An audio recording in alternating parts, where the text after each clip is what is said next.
This is Professor Miles Greer of Queens College.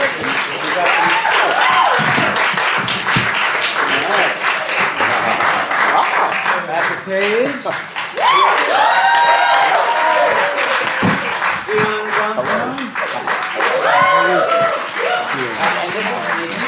Our Associate Artistic Director who does a million wonderful things for Red Bull Theater, including moderating tonight's conversation. Thank you. And Zach Fine. Yes, thank you all for your patience. We are trying to cover both the people online and the people in person. So I am simply refreshing the tickets so that if you are online, you can write in a question on there and I'll get it. So please do engage that way as well. Thank you all for coming tonight. Thank you for being such a great audience. So we did Titus Andronicus, not technically a Jacobean, but somewhat close to the core of our mission and style. Jesse, as the artistic director and person who formed that mission, what made you want to direct this play? Oh my gosh, Nathan, we didn't prepare at all. You're throwing me the first question? Of course I am. Can I just, is it possible, Jen, for you to bring up the house lights so we can see the audience as well? That would be splendid. But I'll answer your question. I'm not trying to get out of answering that question. I really like this play, which you know is a strange thing to say out loud, having just experienced it. But I really do like it. And you know, when I started, Red Bull Theater was founded in 2003, and we did a couple plays. We did Pericles and the Revengers Tragedy early in 2003 and 2005, and people started asking me, "So when are you going to do Titus?" And I would say, well, you know, not for a long time. We just did Revengers Tragedy. It's kind of like aping Titus. It's got the Duchess and her brood, and it's got a lot of elements. So I thought, well, we're not going to do that for a long time. And now a long time seems to have passed. And so its number came up. And what's interesting, there's so many interesting things about it, but one of them is that it is an early Elizabethan play that feels Jacobean in spirit. So for Red Bull in particular, it feels like a really nice marriage of mission and material. And it's time for us to do it. Yeah, well, and we did. And maybe we'll do it in a bigger form at some point. Nice. Yeah. Let me toss it to the person you haven't seen on stage yet, Miles, who wrote the incredible note if you read the program. Miles, can you talk a little bit about the history of this play and some of its enduring, perhaps, appeal or problems? Well, I'll say this. I was talking with Jesse just a moment ago, and I'm very fortunate that the note that I wrote matches the spirit of the play, of this particular reading.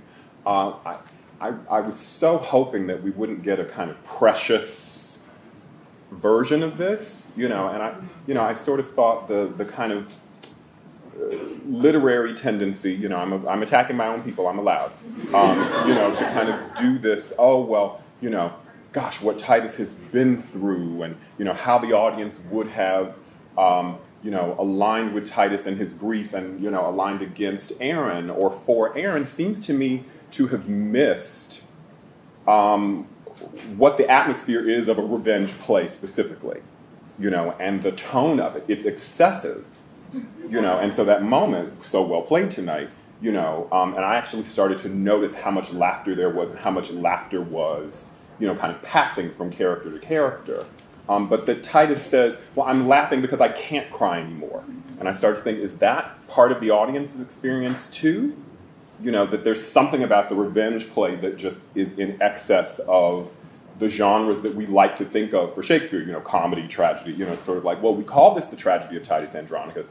But once you make it a revenge tragedy, the normal catharsis and identification and all the kinds of things that we want to do with Hamlet, are kind of, although that's also a revenge tragedy, but those things kind of go out the window. And I thought that this reading did such a great job of doing that. And I want to mention one other little quick thing. The first thing I noticed was how multiracial the cast was, and I thought, I don't know. I need Aaron to be alone. I needed to be Aaron against the world. I don't know. But as I began to watch, part of the issue, and I do make a little note of this, is where is barbarism? There's this sense in which Aaron becomes the scapegoat. Actually one of my students brought this up, a really talented undergraduate. But even Aaron knows that you don't kill your own son. You know, and I used to be very unpersuaded by that particular response to Aaron at the end, you know, with his own son. But what the student brought up was it's a bookend to Titus killing his own son in like 0.3 seconds. And I thought, oh, now we're back to Chiron and Demetrius saying, you know, was Scythia never half so barbarous? Oh, don't compare Rome to Scythia. You know, like, you know, and it's like, so it's setting it up very early that like you can't just say, oh, well, we're going to identify with Rome and against Aaron. And I'm kind of like, well, if you don't know where the blackness is in this play and where the whiteness is, I was like, now I'm okay with the cross-racial casting, you know, because there's something about the barbarism that can't be located by race. I don't think that was how Shakespeare saw it, but I think it works. So I'm going to stop, but I loved it. Yeah, wowza. Yeah. Well, there's a lot to respond to there. There's a question that's already come in online, which I think may offer an ability to respond to a number of things brought up from the actors doing it, which is one of the people online, Mary. Thank you, Mary, for writing the question in. Where's the camera? Whatever one's on right now. Which is, how did the actors feel in those moments where the tragedy turned into comedy, where the characters' more difficult moments were received as comedy by the audience? How was it riding that way for the actors? And any of you can take that who wish to. Well, I found it fun, to be honest, because, and I think there is a key in that line of Titus, where he says, I have no more tears to weep. And I do think that there is something in this play that is taking it above and beyond all of that. You know, what I find interesting about the play is, it's bloody and it's brutal and it's painful, and but it's also very funny. And so it's a tightrope to kind of walk, because you don't want to lose the weight of what's occurring and the impact that it has, but it really sort of invites you to push it further. You know, go beyond pain. What happens when you go beyond pain? When you go beyond tears? How weird and twisted do things get then? So very articulate. I can understand every word you said. That's very impressive. Oh, thank you. Appreciate that. I was very impressed. Thank you. Patrick or Zach, do you have any responses to that? Otherwise, I will open it up to questions.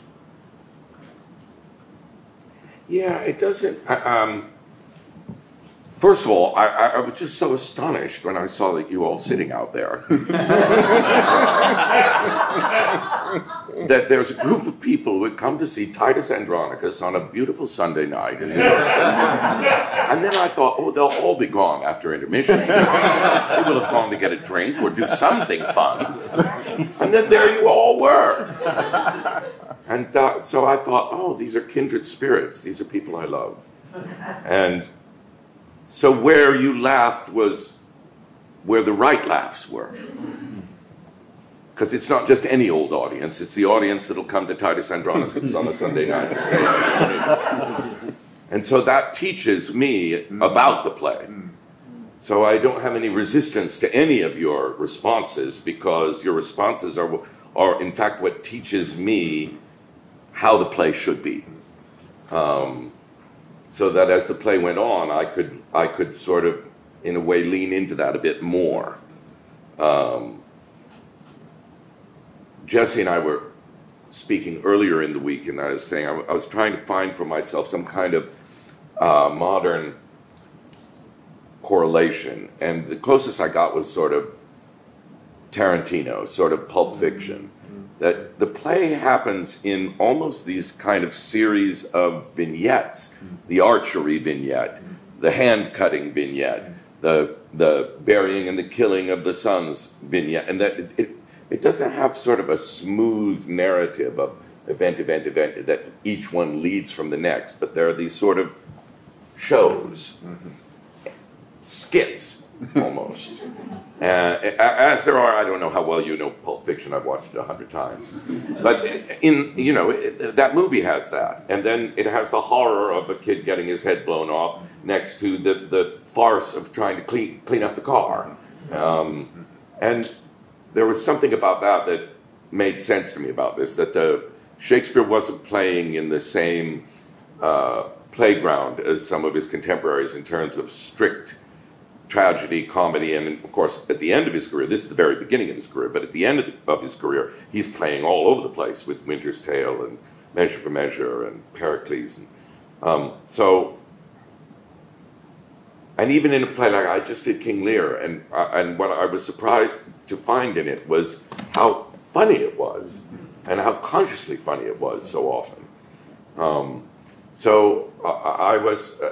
I continue to learn about these plays, and this is something that I'm learning. Zach, do you have anything else? Or open it up? Just from observing these amazing actors getting laughs in moments like that,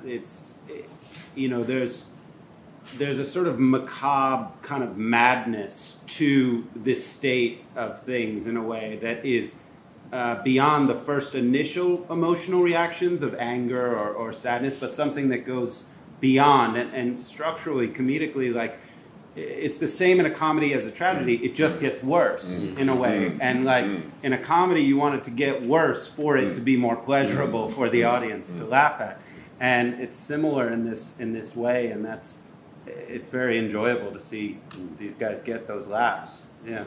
One of the first dates I had with Paige was we went to a theater and we didn't know where we were, but we were in a theater in Minneapolis where gangs hung out during the day, and they would compete for space because it was 30 degrees below outside, so they'd go inside. And we were watching Goodfellas, and when the first killing started happening, Casino, sorry. Anyway, each subsequent violent act got bigger and bigger and bigger laughs. And it began to be very terrifying for me. But I thought, oh, well, these kids are living with real violence all the time. In the same way that Shakespeare's audience was crossing Tower Bridge, crossing heads, and then seeing the heads on Tower Bridge as they went across to the South Bank, and then walking into the theater, seeing dogs tearing a bear apart in the bear pit outside. So perhaps seeing a hanging, which would then include drawing and quartering. So there was very little that could shock them on the stage in this way, and I imagine that they had this response. I just one thing to add in terms of the laughter. There's an I'm sure you all caught the wonderful way Patrick played it. There's a wonderful moment in the play where it's literally written on the page, ha ha ha. After I almost called her Cordelia. After Lavinia is raped and her, it's horrible. And he says I can't do anything else but laugh. I have no more tears left. Were better words than that. And I think the play really turns on that moment in my mind. Yeah. Do we have any questions here in the house? That was very alert. I have two observations. The first is this business about barbarianism begins very, very, very much earlier than you suggest, because it is Titus who is accused of being a barbarian at the very first moment that he kills his son like that. And so that the business of who the barbarian is in this play begins very, very early, and you might even say it's the background of the play, because they've been fighting this war with whomever for the 40 years of Titus's history, so that the barbarianism of the play is built in, I think, to the wars that are behind all the action at the very, very outset. The second is something that I learned. This is the fourth production of Titus that I've seen, which says something about me that perhaps needs to be said. But in the productions I've seen in England, they always have outside the theater the St. John's Ambulance Corps, because there is at least one moment in the play, and it's usually the race scene, Right. that somebody will faint. Yeah. And I actually, at a production at the Globe, I actually watched a lady right there, as I was standing watching the play, pass out. So that I think the excess of the play begins after the rape sequence, because the rape sequence is a terrifying thing to watch on stage. Yeah. Thank you. Thank you. Are there any questions? Yes.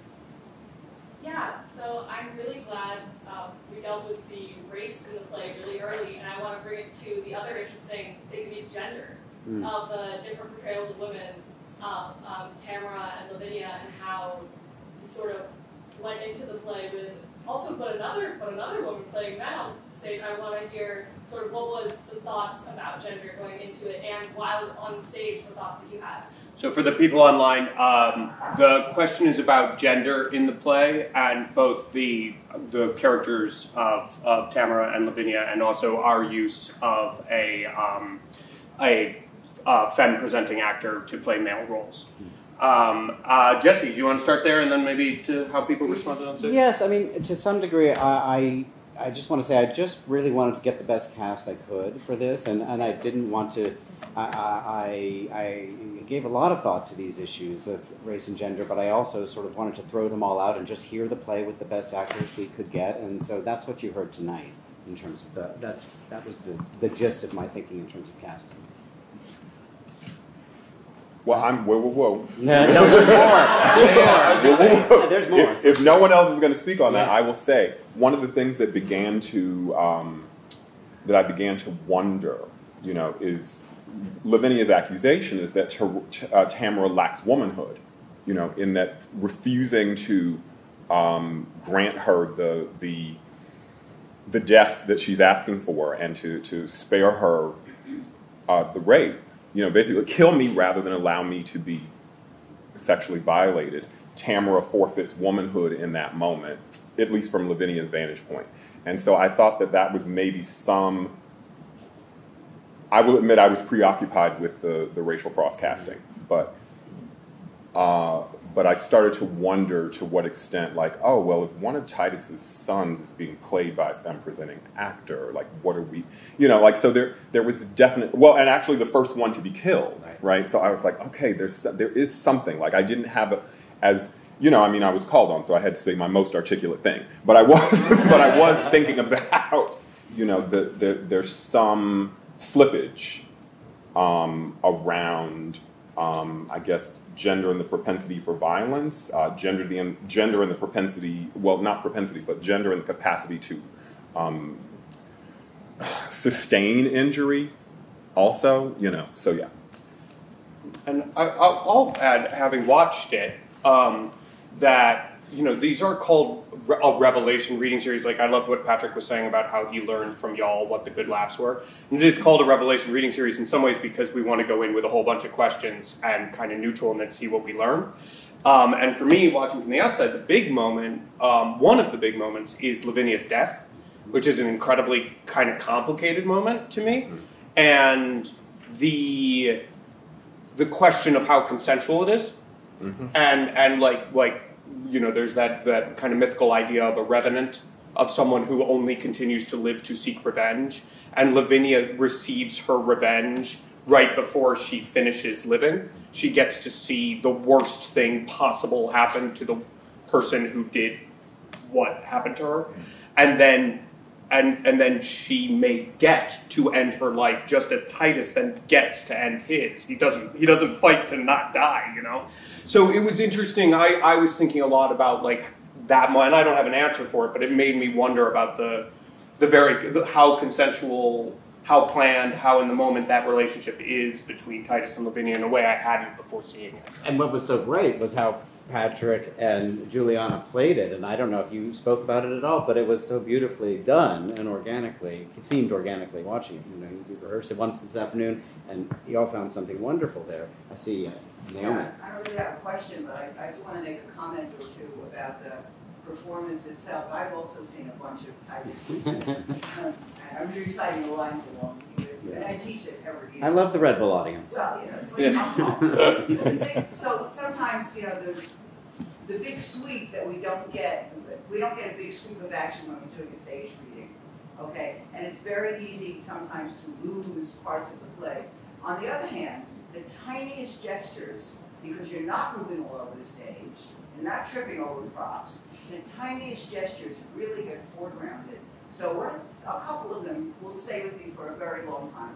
One was Lavinia's little wave, which I think awesome. Yeah. And also the patience and the control, the discipline of Aaron's final tableau, which I have never seen anyone do before. So without saying a word, because there is no word to say there, communicated reams of speech. It was just super effective, and those were two of them. I'm sure there were half a dozen others that caught my attention, but those two moments have nothing to do with the reading. They have everything to do with the staging, even though you're standing still. It was just, those are terrific moments. Thank you. Thank you. Thank you. Where's your friend? Oh, yeah. So firstly, everybody else has such really wonderful, intelligent thoughts. I wish I could contribute, but this is the first time I've seen this play. So thank you guys for doing such a wonderful job. And my question is a little bit less analytical and more practical. How many rehearsals of this did you guys get to have? Because I know you just finished Lear. Yeah. So sad I didn't get to see it. But that was like a week ago. So like, we're so lucky he was able to come back. So it's a simple question for the audience watching at home. The question is, how long did we have to rehearse this? 5 hours today. I'm not joking. I'm not joking. But we were blessed a little bit. I mean, there was some experience on the stage, having been around the play and other Shakespeare plays. So we have the depth of that coming into it. But 5 hours to do what you saw today. And before I call on someone else, I want to say this as positively as I can, because the comments that have been made have been amazing and very insightful, but I can't repeat them to the at-home audience because they're too long. So if we can keep it to questions, because it's easier to keep everyone involved, that would be great. Right there? Hi. Thanks for this. This was really good. Can I just ask, what was behind the decision to cut the scene where Lavinia tries to eat without hands or a tongue? Oh, that's the fly scene? Yeah. So the question for the audience at home, just go on this big old spiel. Yeah. The question for the audience at home is why there's a scene where Lavinia attempts to eat without a tongue or hands that has been cut from this reading, and why? Yeah, and there's another interesting thing about mortality and about killing a black fly and what is it to kill, and I think, I don't remember all the lines, but Titus and Marcus have kind of... Mother and father. Yeah, the fly had a mother. And it's a very interesting scene, and it can be funny, and it might deserve to come back in, but to be honest, as I was going through preparing for this reading, I was just trying to be harder on myself as a director and try to get to what was elementally necessary for us to have a really good reading of Titus. And I think there's still probably, I heard some things tonight that I thought, we could cut some of that, and bring back something else. So it was a process of learning for me, and that's been a scene that I've loved for 30 years, and I thought, but why? Do we need it? And we don't, and so I cut it. I have a question from the audience at home, from Katrina. Thank you for putting it in. This is for the actors. This reading really made the oratory qualities of the play stand out. So many scenes and monologues felt like in-character performances, making the audience a part of the play, the crowd as a character. Was that intentional? How did that feel to perform? And how did you decide what parts were to the audience and what were private scenes between the characters? So a fourth wall question. Do any of you have a... Well, I'll just say quickly, like at the very outset with Marcus and with Basanius, and Bassianus, and I got it wrong too. Everyone wants to turn it into Bassanio. With Bassianus and Saturninus, I told them very clearly that we wanted the audience to be their factions because we simply didn't have the people on stage, but also because it makes sense. And towards the end, when Lucius is being appointed emperor, that seemed right to turn to the audience. Other moments, I think, were more organic. I mean, Aaron specifically has a relationship with the audience, so that made it easy to reach out and make a connection. Yeah, Titus doesn't. Is one of those characters like Coriolanus or Lear. Coriolanus has one, I think. But these people who don't, they're not reflective people. They're not like Hamlet thinking inwardly, or like Iago trying to enlist you, or Richard III trying to enlist you.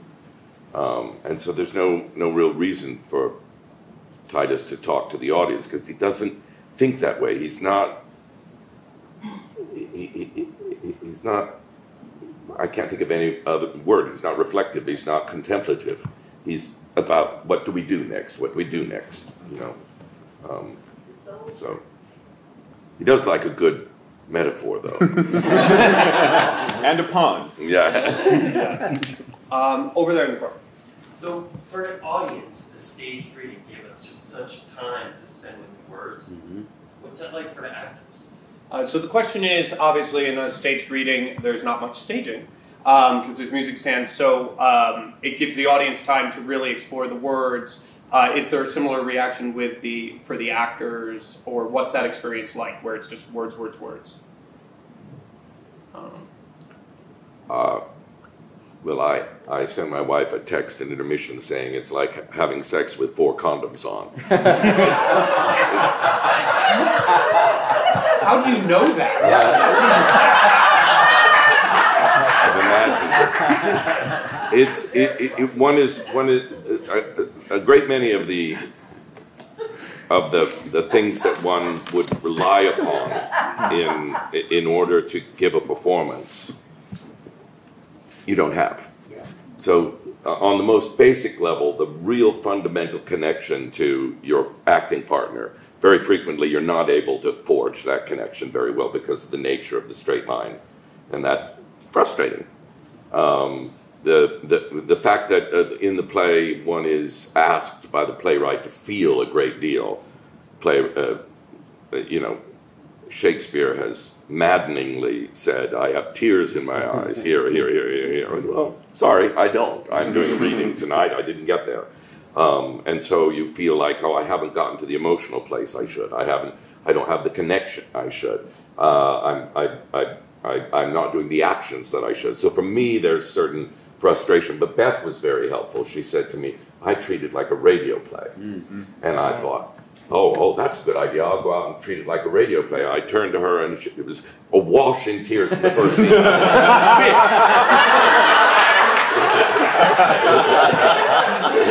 Yes, she did.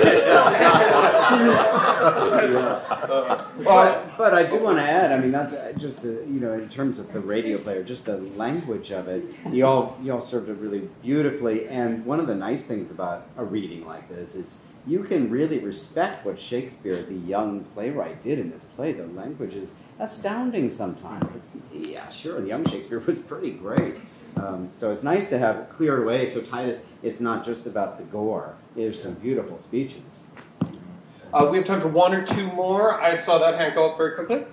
Hi, so thank you so much. This is beautiful. This is my first experience with this play, reading or seeing, so it's lovely. I had a question about Tamara, and I was thinking about something that Patrick was saying.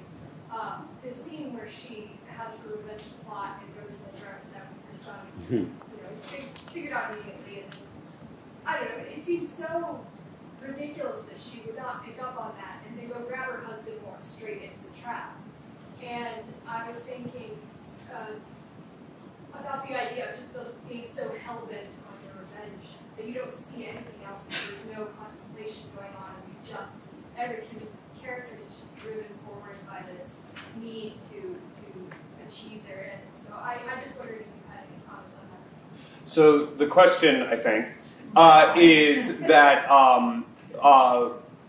Tamara at the beginning of the play seems immensely intelligent and subtle in her revenge plot, and doesn't quite seem like the woman who would go, well, what will work is if I put a hood on my head and go to Titus, and then he'll tell me that he knows what I'm doing, but I'll still believe he doesn't, and then I'll leave and he'll turn my 2 kids into pies. And that feels on the outside like it's like perhaps a not natural turn, but maybe it's the hell-bent revenge that makes people blind to that kind of stuff. Is that the case? Does anybody have Because I've noticed that kind of feeling of almost turn into absurdity as well. Any thoughts, maybe from the actor's perspective? I know none of y'all had to make that exact turn, but how you might. Can someone call Beth? Yeah.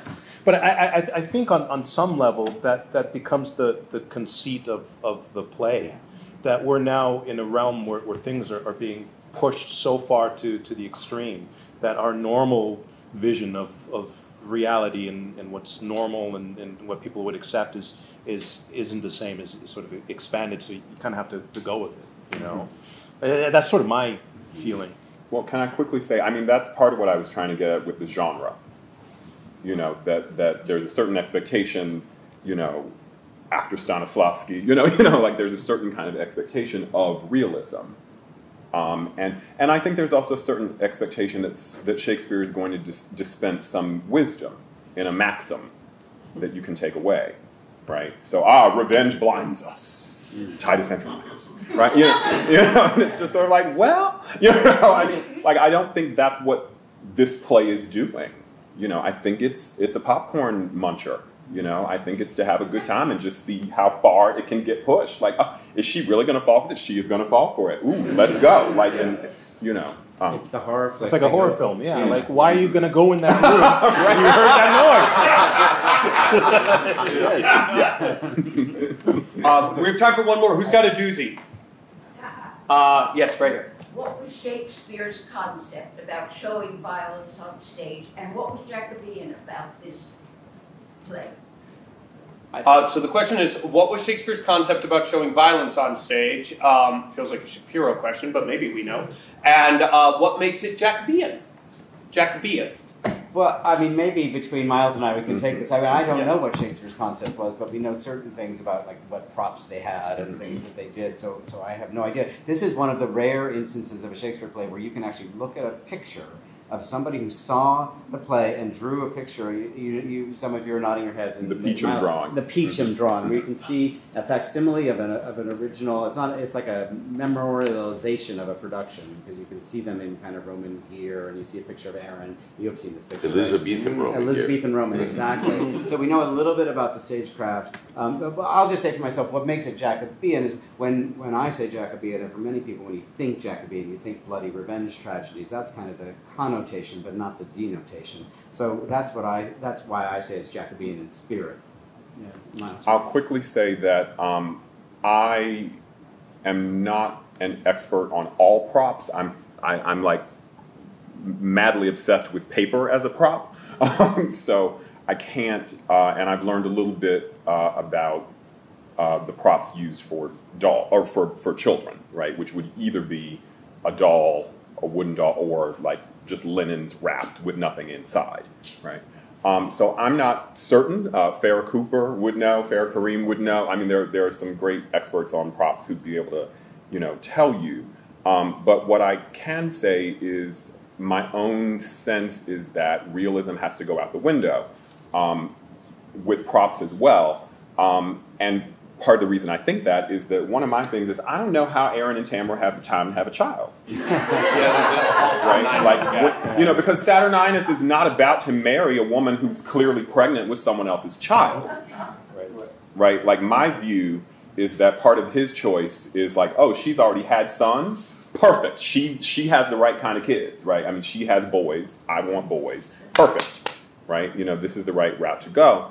And so my sense is that the fatal plotted scroll, the black on white that you hand Tamara, is the baby.